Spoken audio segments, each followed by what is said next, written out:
music. Please quiet for a couple minutes.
Well, hello, hello, hello. Let me check the audio. Where are we? Here we are. Hello there, and welcome to the Drax Files Radio Hour with me, Draxter Dupre. And I gotta check my audio. Yes, because this is an independent production. I'm my own producer. I am my own avatar wrangler. I am Draxter, and I am in the studio with an author by the name of Liz Jensen. And Liz Jensen and I are appearing today in our embodiment, in our chosen embodiment. I'm appearing in my chosen embodiment as the Draxo Dragon. And Liz, hello, how are you? Hello, I'm very well, thank you. And I'm appearing as a lizard, which is actually a bit more like a chameleon than a lizard. And you requested that. Why did you request when I first asked you, please, Liz, come to a virtual reality book tour type thing? Would you like to look like yourself? And you said, hell no. No, absolutely not. I said, I don't want to look like myself. And what I wanted to look like was an embodiment of a creature I admire and like, which is the lizard and the chameleon. And I think writers are all kind of chameleons in a way. But also because you might not know this fact, but 99% of people think that Liz is short for Elizabeth. Oh. And a rare 1% think it might be short for lizard. And I like to encourage that 1%. So here I am as a lizard. Do you have any arms by any chance? Oh, there. You were hiding them. I think they're quite long. So this. I think the longest arms I've ever had with the strangest skeletal biology. But I love them. I mean, that would naturally lead me to your book, Ark Baby, which is actually my favorite of all your books. But let's take one step at a time. Ark Baby is very strange, with a very strange creature, wonderful creature. But let's take it one step at a time. Now, Liz Jensen is and correct me if I'm wrong, is a best-selling author. I'm not sure if you're a New York Times best-selling author. I think that's sort of the. Sadly, not. You're not? No, I think the. Oh my God! No, I booked the wrong person. What's going on? Shall I walk out right now? No, you can stay. You can stay because here is how I discovered you, and I'm so glad I did. This is a book called The Ninth Life of Louis Drax. I was in Edinburgh. I was interviewing a fellow Sansarian content creator, and I had some time to kill, so I go into a used bookstore, and there was a book, The Ninth Life of Louis Drax, and I pick it up because the name sounds familiar to me. And this book is absolutely amazing, and it's also a major film on streaming on Netflix, I believe. And this is I devoured this book. No, I threw it on the Ooh. ground. I shouldn't do that. I'm sorry, Liz. Here you go. Um, Now, this book grabbed my attention. I contacted you, and then I read all these other books, and I want to briefly actually read from each one of them very briefly because they have a distinctive style. And I don't know how I should classify you, if that even makes sense. But I think it's maybe there is some Kurt Vonnegut in you. Would you agree? Oh, I'm a huge fan of Kurt Vonnegut. So I'm delighted that you can spot the Kurt Vonnegut in my writing because he's definitely left his mark. And we also should say, I'm going all over the place here. We also should say that you're in Copenhagen right now. And thank you, Eric Prince. And it's not the it's not the mercenary Eric Prince from Blackwater fame or Thank God. infamous. It's another Eric Prince who set you up with a VR headset and with VR. Do you feel comfortable? You're sitting down and everything? Yes, this is my first experience in VR, but I love it. I feel more at home than I do in my real life already. You don't So find it thank you. strange? You don't find that virtual reality is going to kill, let's say, reading, writing, and engagement with other media because it's so enticing, overwhelming, and we just are going to be sort of sucked into this vortex of nonstop fantasy? Are you not afraid?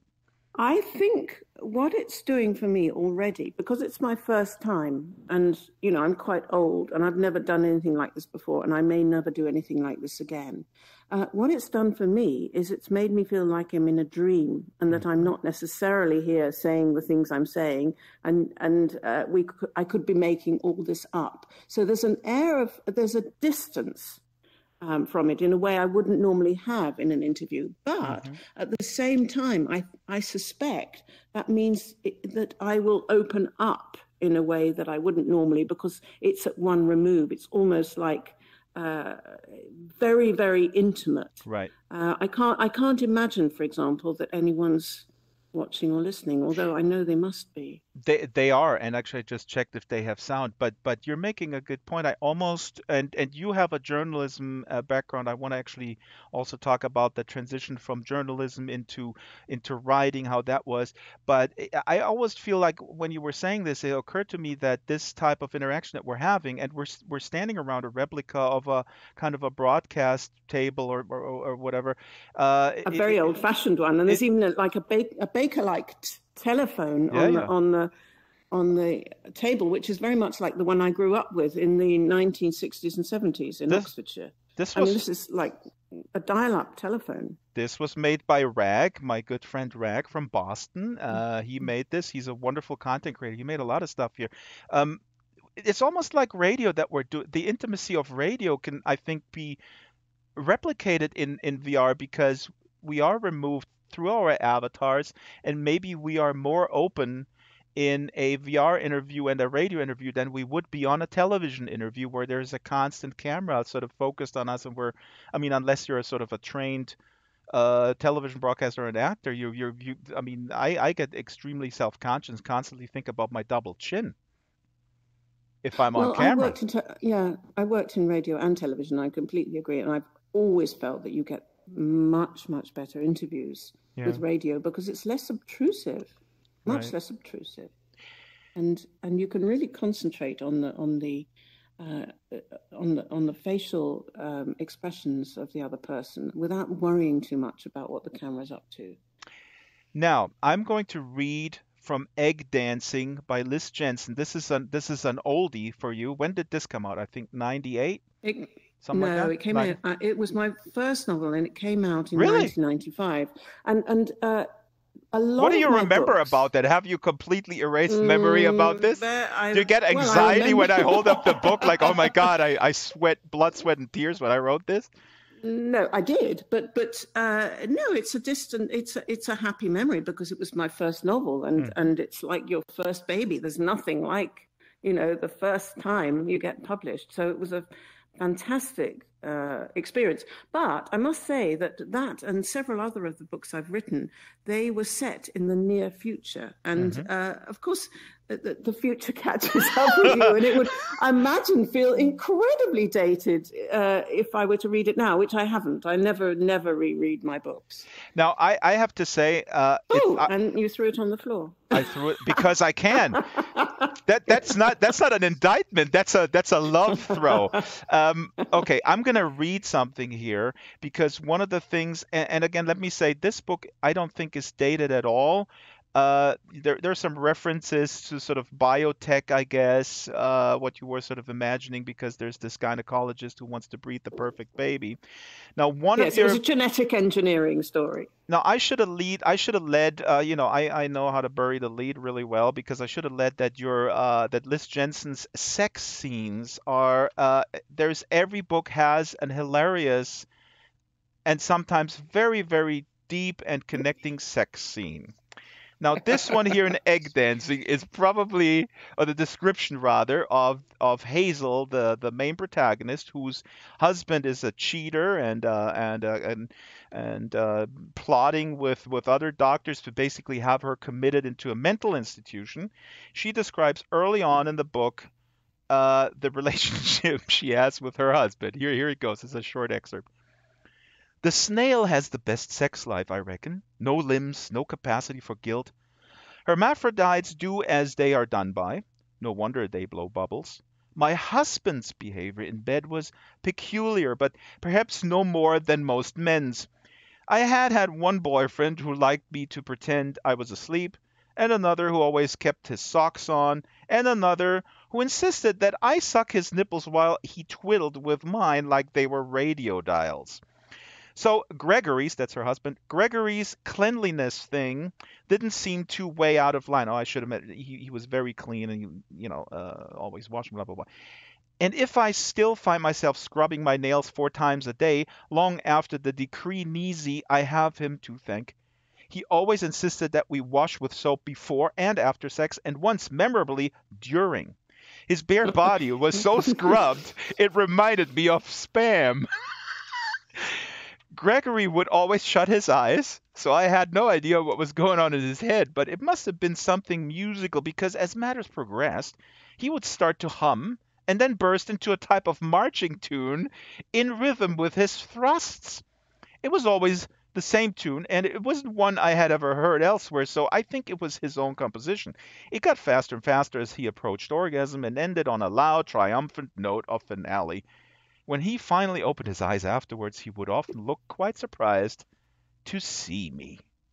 So this is a little, I mean, I laughed out loud. I read this on the plane, and there was this woman next to me. She played Candy Crush on an iPad and was looking at me like I'm some sort of weird, too old millennial, but I'm still reading books, and goes like, yeah, this is very funny. Now this book and several of the other books, and I'm going to intersperse a little bit with readings, but this book takes place in a mental institution.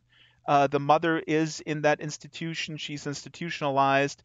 Um, and several other books have that same theme. Now, that seems to be sort of a recurring thing. And um, I did civil service in a psychiatric institution, which was when I was 21, and it was very formative. And the way you describe those interactions with the clients and the personnel, and also in your book, The Rapture, which has a very manipulative paranoid schizophrenic character. Now, how were you institutionalized for before you became a lizard, or are you still are you No, still? no, I wasn't. I wasn't. But before we talk about that, can we just talk about that sex scene? Because Oh yes, I please. hadn't the reason I remember now. Uh, one of the things I enjoyed about writing about it was because women talk about sex a lot. Yeah. a lot. With other women, And though. with other women, and they often laugh about sex. So I think every single thing that husband did was somehow or other culled from experiences I or friends of mine had had, which was it was kind of fun. We men have it very look at. I mean, are you surprised of the men's rights movement, the pushback? Look at us. People laugh about, but women laugh about us. Oh my God. Well, I think men have plenty of laughs too along the way. But anyway, no, no, I haven't. Thank you for asking, but I haven't been institutionalized. But I have spent a lot of time in mental institutions. When I was 18 or 17 or 18, one of my very best friends was diagnosed with schizophrenia, and I would go after school every day to visit him in the mental hospital, and I developed a fascination there. And then my mother suffered from psychotic illness, and she was in mental hospitals again and again over the years. So I had that experience as well. There's quite a lot of madness in my family. So it's a subject I've been very drawn towards over the years. It fascinates me, and I'm very interested in that very, very thin borderline between fantasy and reality, and between sanity and madness. We've all felt crazy sometimes. And I think it's no great surprise that I keep revisiting it. And it also, there's an analogy with being a writer. When you make things up like that, if you were to come up with the kind of stories I come up with, but also you inhabit all these other characters. I mean, it's like a multiple personality. It's a form of madness. It's a tame form of madness, if you like, but it is a form of madness, and I don't always know where sanity ends and madness begins. It's fascinating because One Flew Over the Cuckoo's Nest, we discuss it always in the Drax Files book club, and Daisy, who is watching this, an author herself, she just finished reading it, and not after. I mean, this. Your depiction of the patients and the interaction is so humanizing and so warm and so understanding, and that's how I envisioned, not envisioned, that's how I remember my time at the working there. There was, there was a camaraderie, at least from my vantage point. I'm sure that a lot of social workers who were totally jaded, they were like, I just give them their meds, and shut them. I can't deal with this. But I was young, and I saw them sort of on more equal footing, and the way you describe it in these various settings is really is warm and enriching, really. Well, you talk to psychiatric nurses, and they have the experience that there isn't such a big difference, and that they can feel very close to some of these people who have these strange ideas. It's not so far from where we all are. Yeah, absolutely. It's just that today we live in a world where we throw the terminology around again, especially then when it comes to mass shootings, and it's just sort of without any reflection that even in the media we throw that stuff around. But okay, I'm getting off a tangent. I want to go to a different male female interaction. And it's not that you're confining these bodily interactions to. Are we going to talk about sex again? Well, I would like to actually. Where is it? Here we go. We were talking about the Rapture. You're going to read another sex scene. Well, no. Actually, I want to read the Rapture where they first, because there's a disabled character, and you were talking about being a chameleon. When you're right, the Rapture is pretty brutal. There is the character is murdering her mother in very gruesome fashion, and there's an environmental theme here, which I also want to talk about. Just want to give you a little glimpse, the viewer and the listener, about this book, The Rapture. What do you remember from this book? Anything? Well, I remember quite a lot about that book because it wasn't that long ago that I wrote it. And it's the first of a series of books. I'm writing 3 books, which are climate related. This term cli-fi, you might be familiar with it, climate Yep. fiction. And I'm very concerned about the environment. And I read Jeff Vandermeer's the first one of that trilogy. Annihilation is Annihilation, yeah, brilliant. yeah. The whole trilogy is absolutely brilliant. There is such exciting stuff going on in climate fiction at the moment. Oh, we'll talk a little bit about utopia because we have in the book club also, sorry, I'm stepping on you all the time. I'm so excited that you're here. The Kim Stanley Robinson, a lot of people find utopian scenarios boring. I want to have your take on that too. Utopian scenarios. Yes, Well, yes. I mean, they can. The idea of utopia is quite difficult because when you write a story, any story proceeds through conflict. And if you have utopia, then, where's the conflict? Where's the conflict in utopia? And so that's the difficulty. So the way you go about it, because I'm writing a utopian story at the moment, is you concentrate on the conflict that leads up to the eventual utopia, and you concentrate on what threatens the utopia. But most of the books that are coming out at the moment that are climate related are dystopian, and the fascinating and very tragic thing is that actually reality, we can't keep up with reality. So any book you write now that you feel is fantastically dystopian, by tomorrow the thing will already have happened. Well, and also it's been pointed out, by the way, if you can move your arms, I would love to see them. I love your arms. I fell in love with your. There you go. See the grace. See the grace in Liz Grace. She can write novels. She can move her lizard arms. What is there she can't do? There's nothing. I wish I was a ballet dancer because I could probably do something really cool with. Your take, since we're on the dystopian thing, what do you think about? I hear this a lot. I hear authors and critics alike saying the plethora of dystopian fiction that's out there, also on television and movies, is doing us a disservice because it is sort of cementing that belief that that many people have that there's nothing we can do. So there is sort of a discussion around that, and people always now talk about Ready Player One all the time. I don't find that an uplifting scenario at all. And it's funny because people say, "Oh, this is so cool! What's happening? This is what I want VR to be."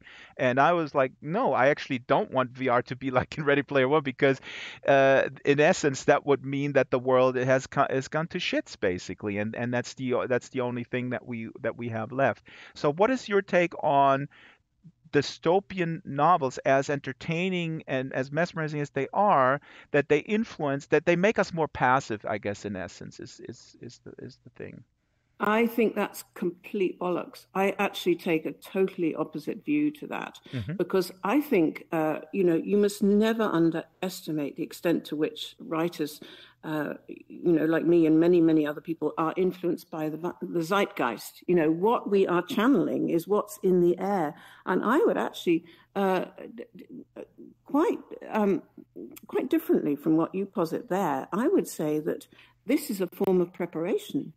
We are preparing ourselves. This is prepper lit, if you like. You could say that cli-fi is a form of prepper lit, and people are anxious. Young people, especially, quite rightly, are anxious because the world that they're going to be, 50 or 80 years old in is looking pretty unlivable. And also those people who are planning to have children, I think that's a very, very big and difficult decision to make in these times. And so I think that dystopian fiction is simply a way of sort of girding ourselves mentally for all the different possibilities to come.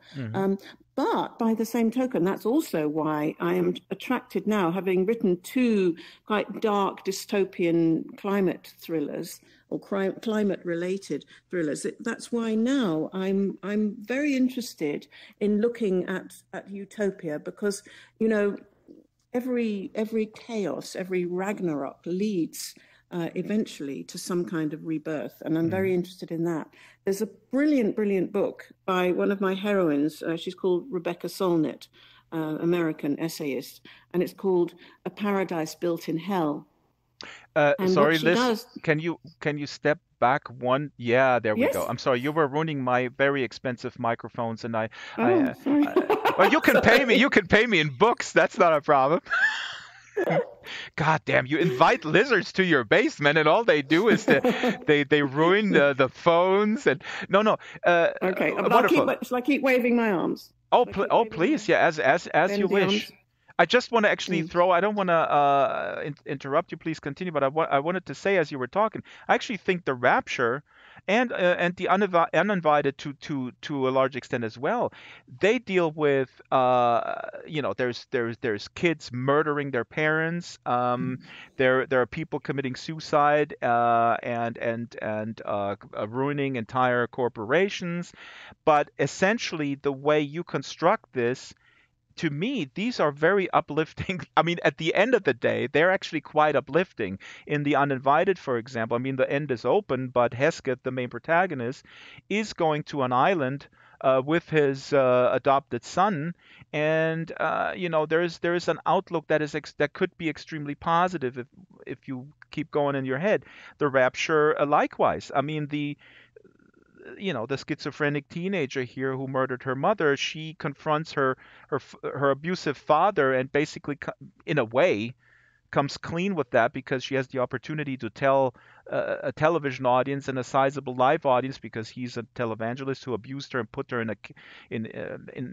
locked her up and stuff like that, and she says it. So in other words, what I wanted to say is, backhanded a compliment here, that somehow you're oh, that was Eric Prince. Is that the mercenary Eric Prince that's talking in the back there? Yes, he was just checking I was all right. Good, good. Uh, No, no, I'm fine. Thank so you. anyway, I don't think I could hold it even if I did. But maybe it, yeah. Liz has her entire Okay. staff in Copenhagen there. She's getting champagne.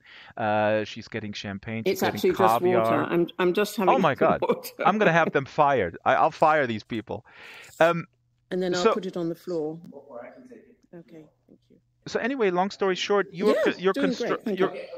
you're constructing these scenarios that are bleak, but you end them on this very positive note. So I want, long story short, this to me is a wonderful, a mixture of a very dystopian scenario with a not like a stupid Hollywood movie with a very sort of superficial ending, but rather a satisfying open ending which leaves hope, but not in a cheap way. So yeah.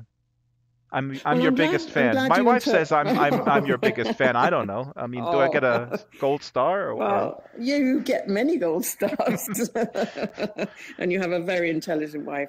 But no, I like to leave. Well, I think a very, very wise writer friend of mine said to me once, "It's very rude to leave a book on a downer. You know, you don't end on a yeah, downer because people have done you the honor of reading the whole book. But it's not only that. I think, you know, for my own sanity, it's very important to feel that there is some hope. And I think, you know, this word hope, we throw it around a lot in these days, and it can become a bit meaningless. But I think the yeah, important thing about hope is that it's somehow rooted in reality. It's rooted in action. You know, that we can't just say, oh, well, I hope everything's going to be all right, and then do nothing about it, do that's nothing right. to make sure that it is all right. I think it's crucial that we, you know, uh, commit to the hope that we claim we have. Yeah. And I just put the word out in the stream. So if you have questions, please ask them. And if you're in Sansar, please repeat your questions. Just retype them because we have a lot of messages here. So I'm going to occasionally look at that. So that was the Rapture, and the Rapture. I wanted to read a page here because the Rapture has a disabled protagonist. By the way, I see Daisy. Daisy's watching this, and Daisy disagrees with me on the cuckoo's nest because she finds it fairly depressing. And I actually, what do we disagree? Remind me, Daisy. We agree. We disagree on almost everything, which is very good intellectual sparring. Um, but I want to read a quick page from the Rapture that has a disabled protagonist. She's in a wheelchair after a um, car crash, and She meets this physicist. She is a therapist. I believe she's an art therapist in this institution. So she's a social worker there, and she No, is. she's a Oh, psychotherapist she who is. specializes Okay. in art therapy. Yes. Okay. Uh, and she's meeting this physicist, and she is in a wheelchair. She's paralyzed, and this is a wonderful passage. Um, he says, standing up and moving his chair away from me, "I wasn't going to tell you that I admire you for your courage. Put your arms around my neck," he says, leaning down. I reach up to him. The physicist's chest is broad, as warm as bread from the oven. I can feel the thump of his heart, which means he can feel mine too. "Hold on tight." He's clasping my whole torso close to his. "I was going to say," he says, lifting me bodily out of the chair and settling me against him with my knees over the crook of his arm. He's big and I am small, but I'm still worried that I must feel like a sack of potatoes, though he bears my weight as if it's nothing. Then his face is next to mine and he's rocking us both. We stay like that for a while, swaying together in the warm night air. The sky has darkened and the moon is a pallid crescent. It's absurd. It's romantic. It's ridiculous. I love it and I want to die, but not in the way I usually want to die. What I was going to say was, it's one of the reasons I keep wanting to do this. What? Weight training? Why can't I stop myself? "Spoil it again," he says, "and I'll drop you. Just shut up and listen because I'm being romantic here." Yes, yes, I think. Yes, you are, and I can't handle it. It will kill me. It will kill my belief that I'm no longer a woman. No, worse, it will revive the hope that I am, and then all that can happen is that it will be shredded. I close my eyes. "It's one of the reasons I keep wanting to hold you in my arms," says the physicist, "and then kiss you." So I gotta say, this is such a wonderful passage, and you know what? Um, oops, sorry, my system here. Um, this is just wonderful, and she's insecure because of the disability, but this passage just now, I think this is very universal. In a way, you describe her struggling with can she really trust this guy who says he loves her, and that kind of universal feeling of letting go when somebody else shows interest. It, it's it's it's marvelous, and it's of course harder arguably for her, the way she describes it, but I gotta say, I mean, it's a bridge between the abilities. It's I think I'm not gonna say like I feel as insecure as she does, but there were times in my life where I can relate as a you know as an awkward teenager, let's say. So there are phases. I guess what I'm saying is you succeeded in bringing us closer together despite ability people with different abilities. So that's Well, awesome. Yeah. well, thank you. I think this is what Were you literature not can afraid do. that people were going to accuse you of like, wait a minute, here's this able-bodied woman trying to tell me how it feels to be in a wheelchair? No, I wasn't, and it didn't happen. No one wrote to me complaining, um, and I tell you how it came to be that she was in a wheelchair, um, because I didn't originally plan for her to be disabled. I knew the story I wanted to write, and I knew she was a therapist. And then I was writing, and I was quite early on, and I was writing the scene where she meets this very disturbed girl called Bethany. And sometimes a picture pops into your head when you're writing. And in this picture, they were both sitting down. And then I somehow in my head pulled back a bit. And I noticed that Gabrielle, this heroine whose scene you've just read, I noticed she was in a wheelchair. Mm-hmm. And I have to admit that my first thought as a writer was, oh, shit. That means I've got to do a lot of research. Because one thing I've learned over several novels now is that, when an image appears in your mind, you don't discard it. If it appears out of nowhere, it means something. And I realized it meant something. And of course, I didn't have to think too long and hard to remember that I had an aunt who was a wheelchair user, and the image of my aunt had always been very strong in my life. Mm-hmm. So what I did was I thought, well, if I'm going to do this and I'm going to avoid people accusing me of somehow being, I don't know, not knowing what I'm talking about or exploitative or anything else, I need to find someone who will be kind enough and generous enough to talk me through what's involved. And so I rang up a magazine, which was for people with spinal injuries. And I said, look, I'm looking for somebody, and can you help me? And they put me onto a wonderful woman called Anne Lutman-Johnson, who was paralyzed from the waist down in a car accident when she was 21.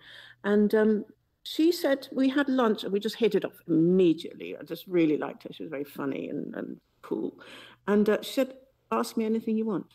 Mm-hmm. And I did. And she was the one, actually. I wasn't going to give Gabrielle a sex life because I didn't know how to do it. I thought my imagination doesn't stretch to that. So originally, the physicist who she has the affair with, he was gay. Mm-hmm. And when I showed that version of the novel to Anne, and she read several versions and did all sorts of, interventions and corrections and so on. And when she read that, she said to me, "That's such a cop-out, making him gay." She said, "For Christ's sake, give her a sex life." That's awesome. And I thought, oh, okay. I don't know how to do it, but if you can help me, then I will. And of course, there's masses on the net. You can find anything you want on the net, but also, from her, and it's so much more. It's not really about the mechanics of sex. It's about the feelings. Yeah.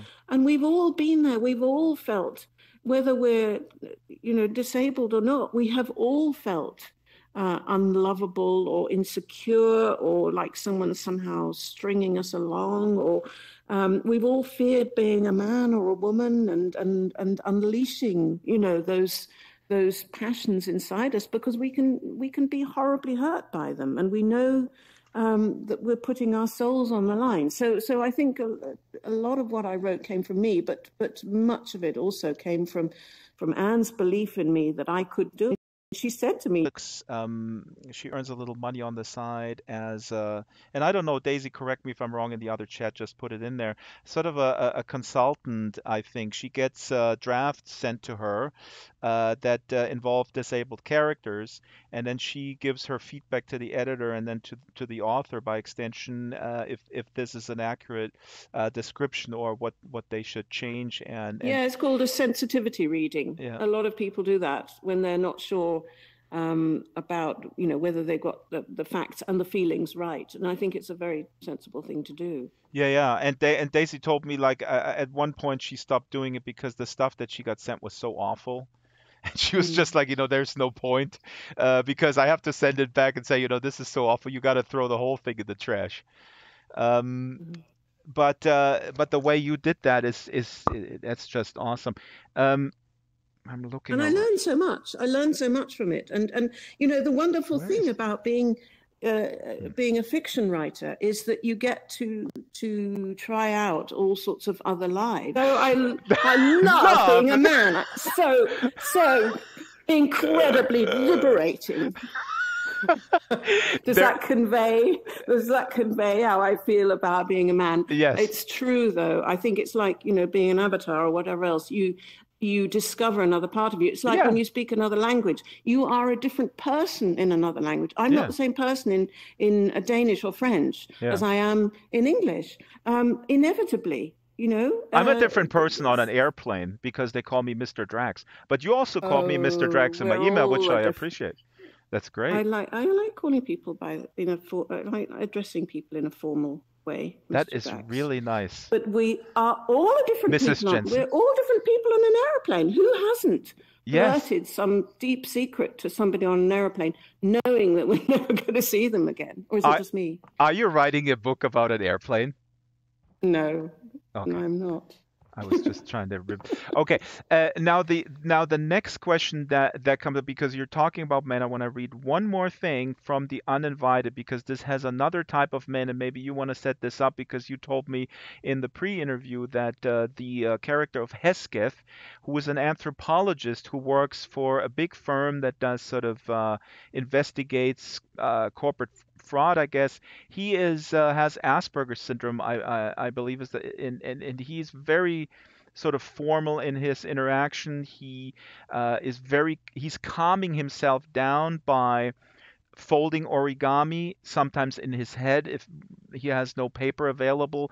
It's an incredibly rich character, and he through his skill, through his sort of analytical skill, the way he's wired, he is able to to be in this sort of madhouse where the kids start killing adults, and it's a well, this is a dystopian scenario.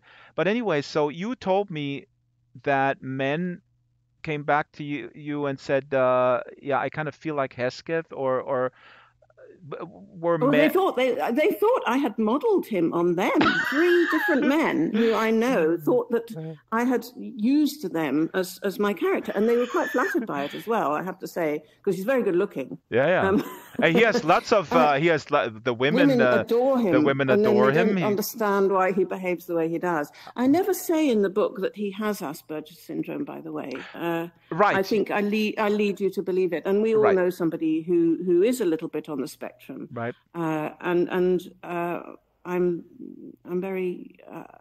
very keen on the people I know who are a little bit on the spectrum, because I think they have something that the rest of us don't have. And that was one of the things I wanted to highlight about his character. He is the only one who can get to the bottom of this mystery, Yeah, because he has that distance, and he has that, and he's also an anthropologist, and it's no coincidence that he chose anthropology. He chose anthropology because he wanted to be able to understand yeah. people, I bet, which but he didn't naturally. right, but what's so fascinating, because you hear his interior monologue, and he's not without feelings.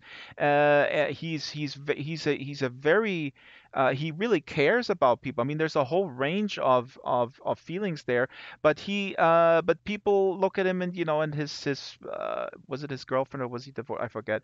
But his the woman, the mother of the child, she leaves him, and she just can't deal with him. She can't deal with this analytical approach. She calls him a robot made of meat, I guess. And his superiors in the firm, I mean, they appreciate this analytical skill, but they look at him like some sort of weird robot type person. Um, and again, I mean, I'm not saying like I'm like that, but I know that people who are watching this, they go like, yeah, Drexter, she probably wrote this book about you. Uh, bec- but I think, but that's not true. I mean, I care. Drexter cares. Anyways, no, it's Yeah, but it's also a mistake to think that people with Asperger's don't have feelings. Of course, they have feelings. They have very deep feelings. It's just a question of expressing them slightly differently, okay, but or not picking up the usual social cues. right. And He, yes, I mean he is perceived by others as being somehow difficult, but he still, nevertheless, he has the skills to solve the huge problem that needs solving. So he is, for the situation that I have set up in this novel, he's an ideal detective, because he doesn't come with a lot of baggage that so many hmm, other people come with. hmm. Silas Merlin is about to ask a question. Please, Silas, just retype it, because we got the system spam here in the chat. Just retype it. I'm going to glance at it. Um, Hesketh, the protagonist of The Uninvited. I'm going to read a short excerpt because this is hilarious, laugh out loud funny. Again, I've been on planes a lot recently, and I'm sitting there and I'm laughing out loud. Now, his dating skills. Now, he's very good looking. There's a lot of women here involved, and he's at this hotel, and there's a Swiss German UN representative here, climate scientist, and they talk at the bar. So I gotta check this here. Sorry, the lighting here. We're really focusing on the sex here. Slap me that I'm so rude and I'm doing all this. Now, so they're standing at the bar, and this I would woman. slap you, but I don't know how to work my arms. There you go. Yeah. Silas, don't give her any ideas. Now, they're standing at the bar, and again, this is he's talking from his perspective. She says, I do a swift calculation. Now, this is the man, Hesketh. I do a swift calculation. She'd have been born around 1960. You must be above 50 then. You must be above 50 then. That's what he says, by the way. I'm just making sure that you guys listening to this understand. Now, this is how you pick up women. Pay attention. I'm going to reread this. I do a swift calculation. She'd have been born around 1960. You must be above 50 then. Her eyes change shape. That's okay. I like older women. Although she has no distinguishing features by which she can be readily recognized, she is reasonably attractive.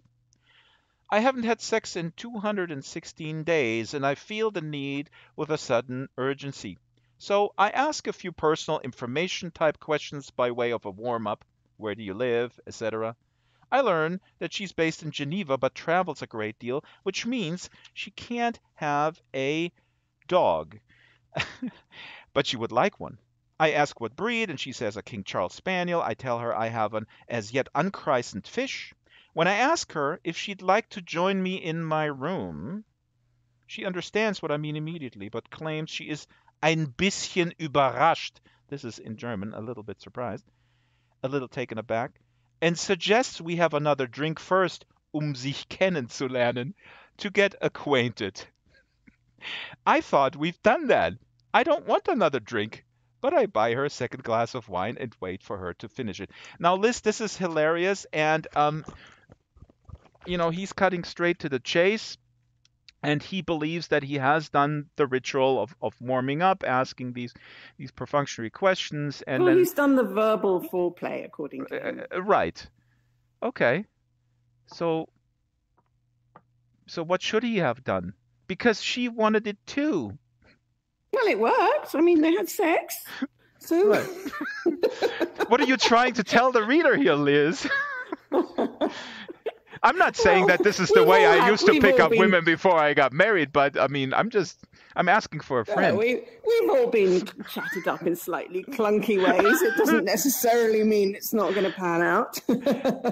But this is so interesting. But that's so wonderful and warm because it's this again. I mean, as with the other stuff, it's awkward, and I think people can relate to this. And sometimes you wish that somebody else would help you out of this awkward present, and there's no way you can get out of it. So, which leads me now to the next question about process. What is your process? We have 20 minutes. We have 15 minutes left in the hour. Process and writing is actually the big topic that I'm most fascinated by. The transition to two questions that may be related. You transitioned from being a journalist, which I think the biggest difference maybe is you have the ability to do better or correct yourself faster. That means if you write an article for a magazine, you can write the next one in a week or 2 weeks, and you learn from the previous article. If you write a book, you live with this book for a year or longer, and then it's out there, and you're going to be judged until the end of time for this book. Yeah, well, let me stop you right there because Yes. I wasn't that kind of journalist. I did work on a newspaper when I was like 19 for a year, but after that I worked in broadcasting. So I was a radio producer and television and radio presenter, but mostly a radio producer. So that's a different kind of thing. You don't do any writing. I did very little writing. What I did do was a lot of editing. So I learned about, cutting a long story short. And I learned a lot about structure. I remember at the time thinking, what am I doing? I want to be a fiction writer. Why am I editing tape? This is going nowhere. So did you always wanted to be one? Oh, yes. Oh, yes. That was my dream. But, it didn't feel like a realistic dream when I was at school. I mean, I think now things have changed a lot. I meet a lot of young people who, quite openly say they want to be writers. And I think, oh, I'm glad you can say it openly, because for me, it was almost like saying I wanted to be an astronaut or something Hmm. equally, impossible. So, and now there are all sorts of creative writing courses and everything else. You get the tools much earlier, or the tools are available to you much earlier. Right. I had to sort of muddle through. But no, I knew I wanted to be a writer. And then I did get the opportunity. I was working at the BBC, and my then husband was offered a job in France. And, it was like, do I go to France with him and try to write that novel I've always dreamed about writing, or do I stay at the BBC and carry on making radio programs? And I'm very glad I chose to take the risk. But it was a very, very big risk, Hmm. and it was very hard. Particularly the big switch for me was switching from telling the truth to telling lies. Hmm. That was the huge difference between Hmm. being a journalist and being a fiction writer, because you're wedded to the truth. At the BBC we had all sorts of very, very honorable and important rules about what we couldn't do, and then suddenly it's like you're in free fall. You can do anything you like. You can make anything up, and it took me a little while to adjust to that. Is free fall, what would, if you were to show that with your arms, how to free fall, how would you do In that? free fall, There you I would go. go shong. This is, it's like you haven't got the parachute, or the parachute hasn't opened yet, and you're just going straight down. So was the risk, but there So was the risk more sort of an economic anxiety, or also could you pull this off? Could you sustain this narrative with these characters?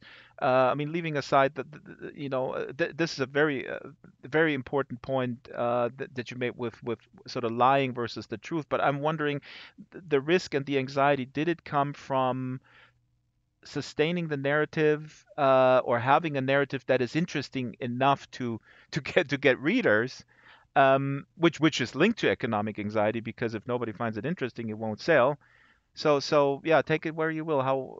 well, I mean, I had 4 years in France in which to make, do that experiment. And Hmm. luckily for me, I did eventually get writing. I never recommend to people that they give up their day job, by the way, because I think it puts too much pressure on you. And I ended up doing all sorts of other things out there. I was a sculptor. I was a freelance radio producer. I wrote articles for a magazine. I had a baby. I did practically everything you could do to avoid writing a novel. But I did actually, after I had the baby. That somehow kick-started me, weirdly. I mean, a Hmm. lot of other women who write say that the famous quote from Cyril Connolly about the pram in the hallway being the greatest threat to your writing career. That was not the case for me. The, Hmm. the pram in the hallway was what motivated me, if Hmm. anything, I knew I had a limited amount of time, so it really helped becoming a mother.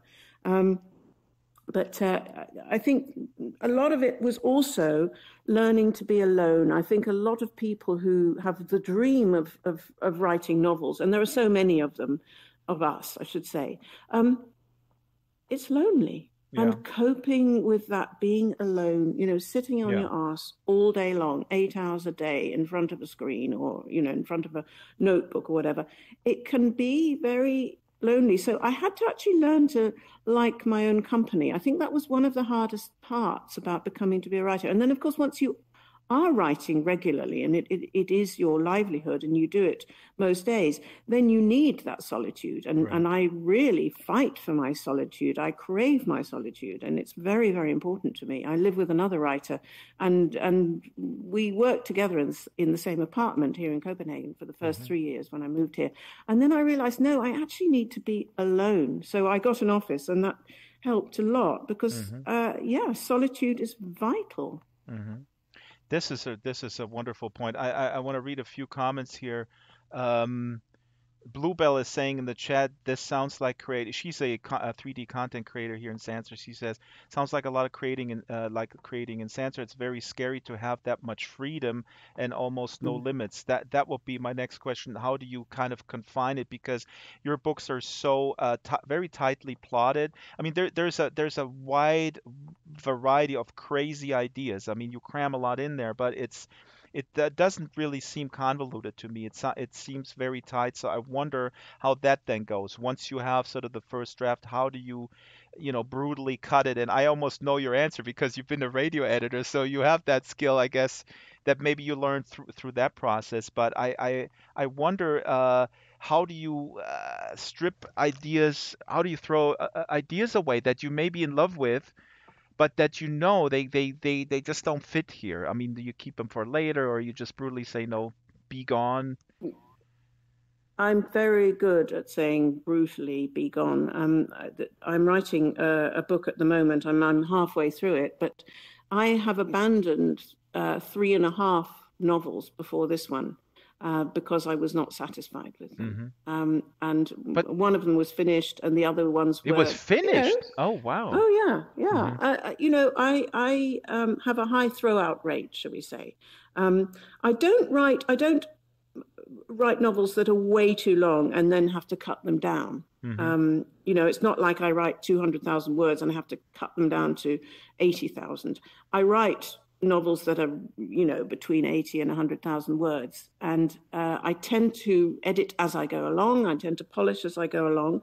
That can be quite wasteful, because if you find that you're actually gone up a wrong track, Yeah, then exactly. you're throwing out good material, well-written material, and that Hmm. can be a pain.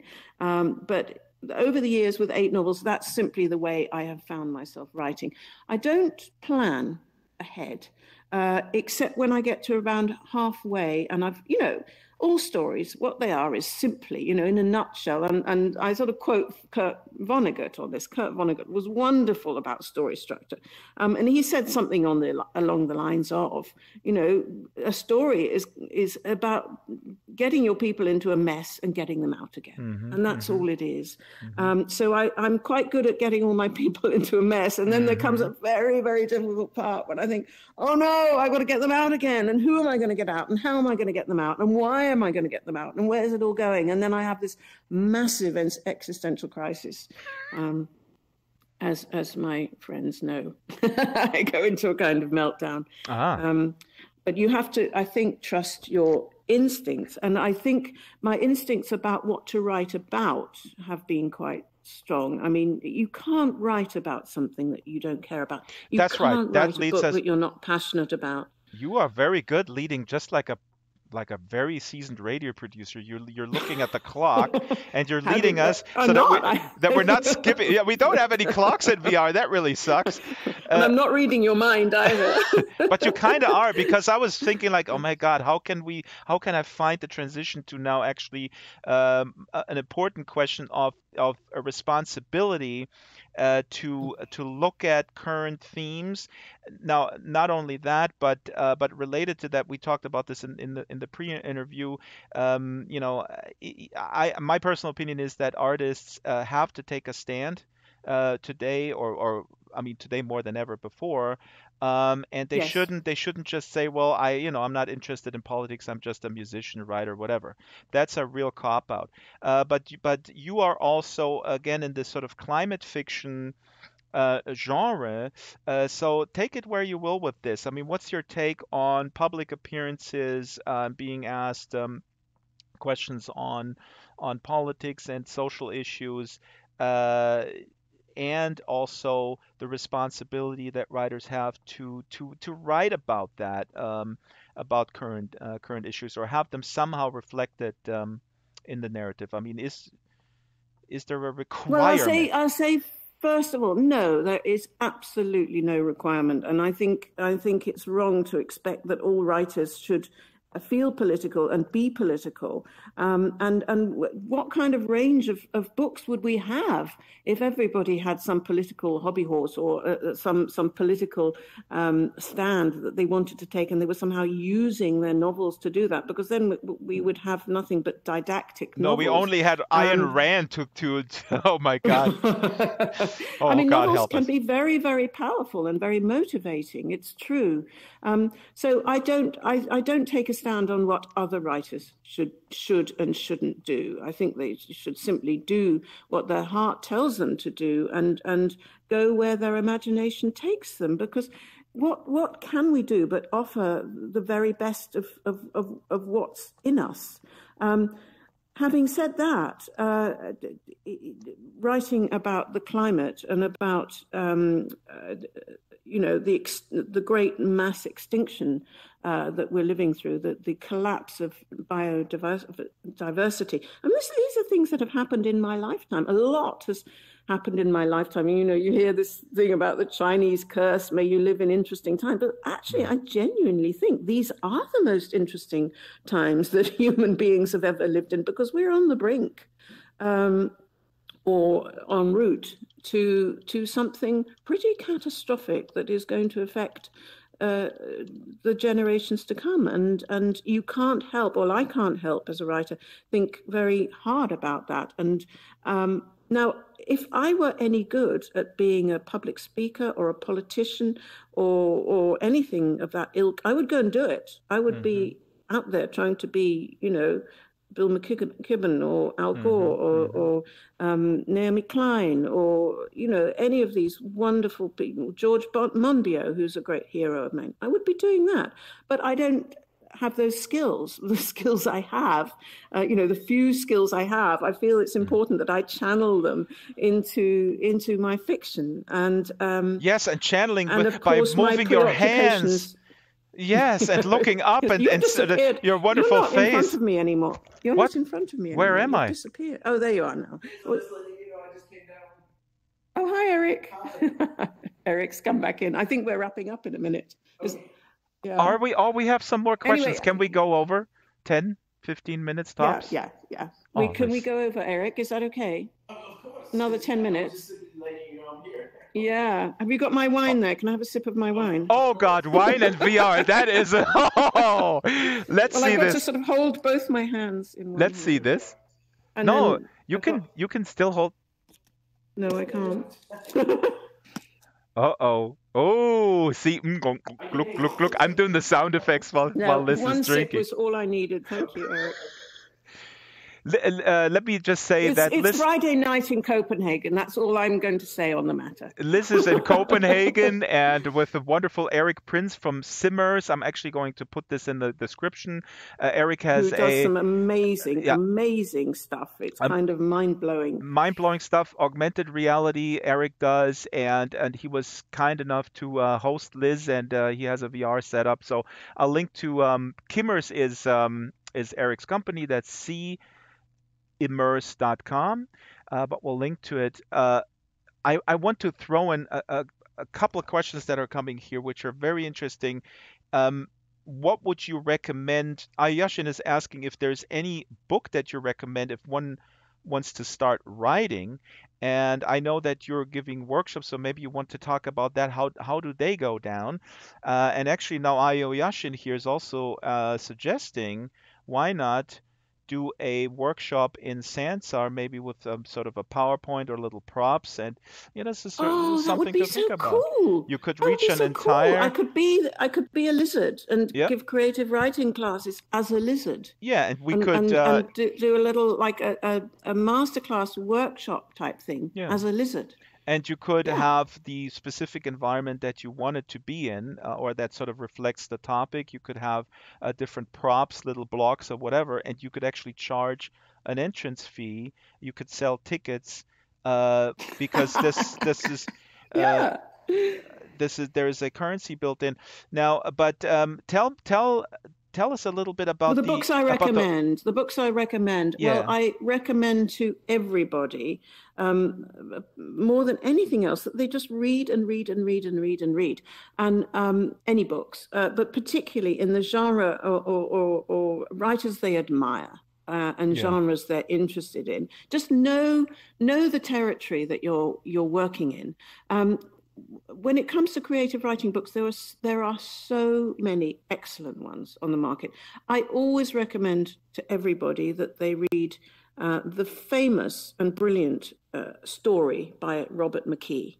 Mm-hmm. I think that's a very useful Bible, because the wonderful thing about McKee, and I only discovered him about 3 novels in, and I kicked myself for not having read him before. Mm-hmm. The thing you discover with him is he brilliantly tells you what you already know deep in your blood about what stories are, what stories do, the shape of stories, and also how there are only a certain set of stories. There's another book called The Seven Basic Plots by Christopher Booker, which outlines very, very interestingly how, there's like a chase scenario, and there's a mystery, and there's a romance, and there's a this and a that. I can't remember all the categories, but it does remind you that, it's all the same in the end. There are but clever this ways demystifying of making it look like you're doing something new, and you're probably not. And I think there's great solidarity in that. I think it's wonderful to know you're not the first. People get a bit hung up on originality, but I often say to my students, if you can't come up with a really good story, if your thing is style and you're not particularly good at coming up with the nuts and bolts of a story, steal a story. Take Hansel and Gretel and set it in a Florida swamp and see what happens. Oh my God, Daisy is listening and says, exactly. That's what I'm going to do right now. What a brilliant idea. But what's interesting? I mean, I'm so, I read your books, and the enjoyment is when I understand, and I have this analytic personality to begin with, so it really suits me. But at the same time, as you're talking, I mean, this is also so terrible because then you're demystifying it. Isn't that taking the fun out if you understand how the sausage is made or how the Ferris wheel runs? Can we still enjoy it? Well, not Can you for me. enjoy it? Can you still enjoy reading? Let me ask you that. Well, not my own books, obviously, but other people's. Yes, absolutely. I mean, when I read a wonderful book, I'm not constantly saying, oh, how is that done? How is that done? I'm just immersed in it. Mm-hmm. But I may, after having read it, I may go back and think, oh, she did such a clever thing there. And, you are learning the craft through reading as you go along. And another thing I recommend to people, and it sounds a bit sort of nerdy, but if you really admire a writer and you want to emulate their style, just copy out by hand, in proper handwriting, copy out a page and see what you learn just from taking the grammar apart, if you like, and reassembling it on the page. There are all sorts of tricks, useful tricks to get you going. That is really... Of course, I try them on myself because, I need to get my books written too. But I love encouraging other people to write their books. Bluebell is saying in the chat she will provide virtual wine when you choose to do a workshop. There will be wine. There will be snacks. Silas, who made your avatar, big shout out to Silas Merlin, French artist. He says there will be snacks, and the snacks will be insects. Let me check if there's more questions here. Génial, Silas, merci. Oh. Silas, did you hear that? Silas, is it really always the same? What about the writings of Richard Brautigan? That's Silas's question. Yeah. Yes. Well, he's a very interesting American writer who not many people have heard of. He was big in the 1960s. No, the reason I had heard of him, and this goes back many years, was when I was a radio producer. I produced a documentary about him, or rather about a library that was set up in his name, called the Brautigan Library, which still exists. He wrote about this in a novel, and it was a library set up for the discarded or abandoned or rejected texts of failed writers. And, wow, that is quite something. It's like a kind of temple to failure. But this library actually exists. I think it was in Vermont at the time I visited it, and I think it has since moved. And I was, funnily enough, just phoned up by This American Life a week or so ago because they're doing a story on that particular library again. Oh, I got to listen to that. That's really all I know about Richard Brautigan, was that he came up with this wonderful idea of a library. Of course, there's the slush pile, the great slush pile on the internet now. You don't really need a physical library. And also, this is awesome. I'm taking notes of all these. I'm taking notes of all these authors. Richard Brautigan, Silas, please elaborate in the chat. Why do you find him different? And I love. I'm gonna visit. I'm gonna listen to This American Life and then visit the library of failed authors. And I want my own library of failed authors that didn't even start writing and are just contemplating and still stuck in virtual reality for crying out loud. Real quick here. But I think the No, wonderful go ahead. thing about, there are so many people out there writing, and it's wonderful with the net that there is a place for those works. Yeah. You don't necessarily have to go through a traditional publisher anymore. You can get your work published, or you can publish it yourself and I think, have some of the yeah. satisfaction of I that's knowing that would that be it's out my there. yeah. I would encourage everyone to take advantage of that, and I know that people are feeling like no, it's not the real thing. I want to be published. Oh, Garth is in the audience. Hi, Garth. Oh, Garth is putting the Wikipedia article for Richard Brautigan in there. Thank you, Garth. Garth is a wonderful Linden Lab employee who is a big reader and we wonderful friend. Now we're running against the clock. Now I want to say this here. Gator is said earlier in the chat, if dystopia is a British thing, and I think you're talking. No, it's not a British thing. Do you think dystopia is a Dystopia is British? utterly universal. Yeah, yeah, yeah. But you I think. guys have the dude But who we are, wrote I the mean, Triffids and the Chrysalids, and that's all. and also look at Britain at the moment. I'd call that There you go. a pretty substantial example of a dystopia right now. It's making every dystopian writer unemployed with the reality It that's going is. on. It is. Interesting. My country is tearing itself apart. Oh yeah, I And think that's it's both a good time and a bad time to live abroad, as I do.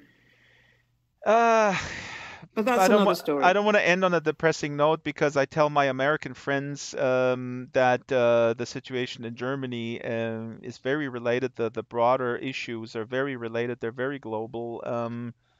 And it's not it's not that much better when I look at at the possible trajectory where we could go, and I hope that we're not going there. We still have hope, and there's young people who are changing things, and they're very energized and all that. So my last, They are yeah, fantastically energized, and yeah. I think that's I just actually hate nothing more so when older important folks and sit here and so say like, amazing. "Oh, the young people, all they're doing is play video games and they don't do anything." So, well, Well, you know it's what? true of some of them. It's true of some of them, But it was always true. but It was always true. It wasn't a universal thing that in the 60s everybody protested the Vietnam War. Some people were yeah, but also just also, stoned. things like my younger son, who's a zoologist and who's very, very concerned about, the collapse of biodiversity and so on. He was at there's this wonderful new organization called Extinction Rebellion Hmm. that has started, and they're having a big demo again in Extinction London tomorrow. Rebellion. Please find the link. Extinction Rebellion. It's new, it's green, it's non-violent, but it's radical, and it's what we need right now. And he was saying, on the march, there were young people, there were really old people, there were people in between, there were, all ages were there. And Yeah. and I think, there are a lot of in Denmark, where I live, certainly you go on a demo, there are a lot of angry older people because they were marching about all different kinds of things back in the 60s. They are used to campaigning. And I think perhaps the thing that's different about the generation, my son's generation, is that they haven't grown up with the need to campaign until right. now. Mhm. And now they really do need to. Mhm. But I think they're getting the taste for it, and then there'll be no stopping them. I see the dynamism in America with that Bernie Sanders sort of galvanized and 30,000 people in stadiums and a lot of young people Yeah. that are running now and that are actually winning elections. And I always say to my German friends that I do actually believe that, interestingly enough, in America, there's a different energy that I have in a weird way. I have more hope for America than I have for some of the European countries, but that's just sort of when I'm on my depressed Tuesday, and then on Wednesday I feel better, and then Friday. Um, the last question is, and then you can end it where you will. If always, I was also told in radio you always end with the question: is there anything you'd like to add? But really quick on your experience with making or having your book made into a movie. How does that feel? Um, I personally have a big problem watching movies after I read a book that I really love because I feel I'm afraid that this destroys the the world that I have constructed in my head and it kind of reduces it. Now I'm obviously aware that this is a different medium, and when writers sort of hand that baby over, good writers and mature writers, they know that they can't expect to have this somehow replicated. But I was wondering, The Ninth Life of Louis Drax was made into a film. I actually rewatched the trailer today, and the trailer does look compelling. My first response was what I didn't like is that the main protagonist, the doctor, is too young. Yeah. I don't Yes. like that, but that's that's Hollywood. I mean, the leading man has to be young, but it makes no And sense. he's yes, no, I understand that. In In the your book, book, in he's probably in his 40s, yeah, and and Jamie he's smitten. Dornan, he's in his Mhm. 20s, or maybe he's in his early 30s. But people want to look at a fantastically good-looking guy, which he is, and he'd been in 50 Shades of Grey, and if he hadn't said yes to that part, the movie might never have been made. Right. So I was absolutely, and I think he did a fantastic job. I Yeah. think they all did. I think he's a And very also good actor. Yeah, yeah, yeah. he's a No. really excellent actor. And also, I mean, you've got to remember that this book, I finished writing it in 2003. It was published in 2004. The film didn't happen until 2016, so Mhm. I'd kind of forgotten it a bit. And to be honest, I may be sounding quite callous here, but the reaction of most writers I know, and certainly myself, is when they get offered a lot of money for the option or the rights of their book, they Mhm. take the money and run. Yeah, yeah, of course. Yeah, I don't blame you in the least. I mean, And it's that's what yeah, I did. yeah. Yes, yes.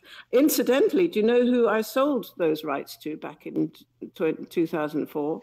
Well, I have. Harvey Weinstein. Oh Harvey my God. Weinstein. Oh my God.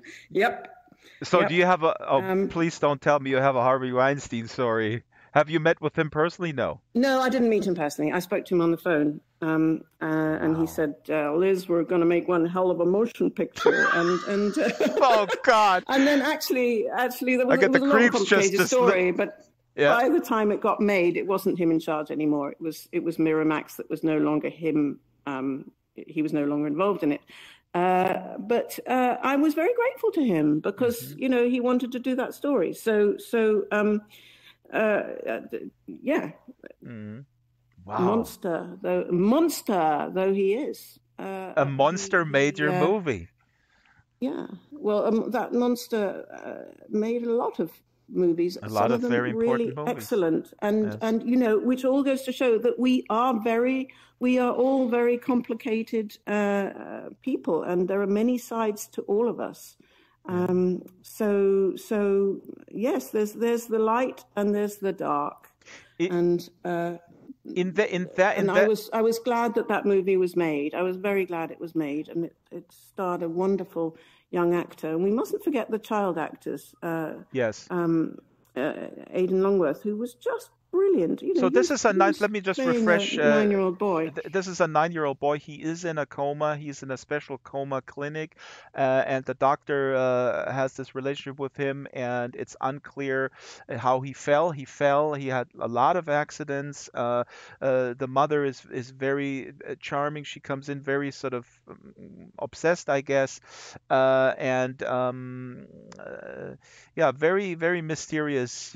What happened? Is there But domestic abuse I'll that tell goes you and the such? Yeah. one, the one really short, just to finish, just to tell that writers aren't always the best Oh, I judge could be here all of day. what they I do. just feel I'm such a big fan. I can't keep you. It's like meeting Frank Zappa and not letting him go. Now I'm so flattered. But no, what I wanted to say about that was writers don't always know what they've done, because I remember when I handed the book to my agent, I said, well, I've written another book that's never going to be turned into a movie, because This boy, who is the central character, is in a coma, incapacitated, in a bed from page 1 until page 300 and whatever it is. He simply never gets out of bed. So it's like every actor will want to do this story with no action in it whatsoever. So I just thought it was the last book that anyone would want to turn into a movie, and how wrong I was.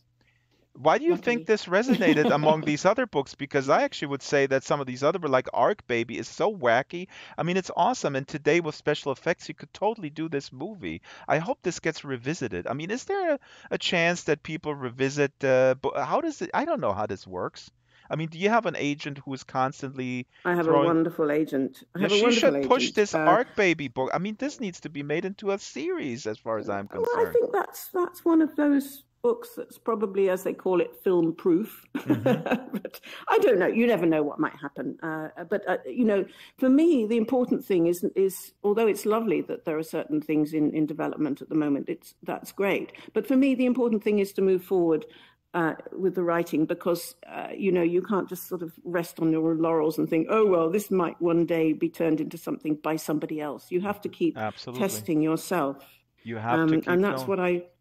That's what I'm doing. So Liz, this is wonderful. Thank you so much for your time. And well, it was so nice to talk to you and to be a lizard/chameleon, and big thanks in this extraordinary world. Thank you. Big thanks to Silas Merlin, who made the avatar. Big thanks to Eric Prince, who's hosting you in Copenhagen. And we really hope, I think all the people who are watching this in world and on the various streams will hope to see you back, and maybe doing workshops and making a Liz Jensen world where you can visit and step through your books. I mean, everything is possible. And this is me hugging everybody. Everybody. That look like a hug? Yes. Yes. You can hug the dragon. Can I hug you? I don't think that's going to work. You haven't got any genitals. I can't help looking, but Jesus Christ, any Liz. genitalia. I knew that we had to end on this note. This is a PG-13 world. It doesn't exist. Reproduction is made by the bees, and they fly and they buzz around, and that's it. But you have a lovely tail. Actually, Anyway, Bluebell pointed this out. I'll pat you on your nose. Oh, that feels good. Ay. Well, this was... this is the weirdest interview I've ever done in my entire life. I hope that weird means good. But it's been a lot of fun. It's been such fun. Thank you for inviting me. I should give you... here's my parting gift, which is a little Dragster doll. I'm going to put it here on the table. Oops, it fell down. It fell on the You floor. can take it home. So you're working on your last words. You're working on something that you are happy with now, as you have abandoned these other projects. Is there a feeling that you can recall from earlier where you know that you can finish this one, or is the verdict still out? Oh yes. No. I'm on track to finishing it, and I hope to finish it by the summer. And it's unlike any book I've written before. Oh, that is awesome. I'm pre-ordering. Okay. Well, they all are. Silas Merlin says here, the weirdest interview. He's very pleased. He's very pleased with that assessment. Yes. I am so delighted. Okay, I'm gonna throw this to commercial. LizJensen.com and Liz Jensen Writer on Twitter, and this interview will come out in a slightly condensed form on Monday on the Drax Files podcast, and with all the links. And as soon as the YouTube video renders, I'll put all the links of the stuff that we discussed there.